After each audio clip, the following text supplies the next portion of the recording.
Bana, kwa yale ambayo yalitokea jana katika kanisa la Gwajima, hakika katika ukurasa wa mtandao wa Twitter ama X kwa sasa wa kwake Luhaga Mpina, mbunge wa Kisesa huyo, ameandika tweet nyingi kweli kweli. Nikizitazama hapa ni tweet 1 2 3 4 5 akiweza kuzungumzia yale ambayo yametokea, na mimi nakwenda kuzisoma tweet ambazo Luhaga Mpina ameziandika katika ukurasa wake wa mtandao wa X. Cha kufanya ni kubonyeza alama ya kusubscribe ili uwe mtu wa kwanza kupata video mbali kutoka hapa Bongo Super Media, na bila kupoteza muda. Luhaga Mpina katika ukurasa wake wa mtandao wa X kaandika tweet ya kwanza, nasomeka hivi: uhuru wa kuongea upo, ila kwa wanavyopenda kuyasikia tu. Lakini pia akaandika hivi: anayefanywa hivi ni mbunge, askofu na mfanyabiashara mkubwa. Wewe nani? Tusali.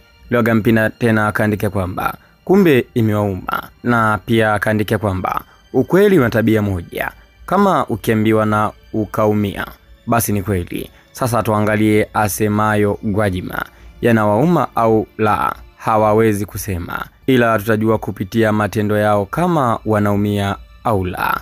Mwisho kunukuu. Hizo ni tweet ambazo kaziandika bwana Luhaga Mpina kutokana na sakata hili la Gwajima ambalo hivi sasa linaendelea, limepamba moto sana katika mitandao mbalimbali ya kijamii. Mpina naye ameona isiwe tabu, inabidi ni atie neno kulingana na kile ambacho kimeendelea kuhusiana na bwana Gwajima. Mambo yamekuwa mengi.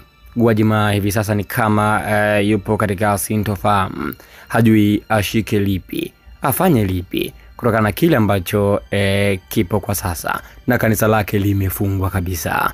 Je, maoni yako ni yapi? Unaweza kaandika maoni yako hapo katika sehemu ya comment.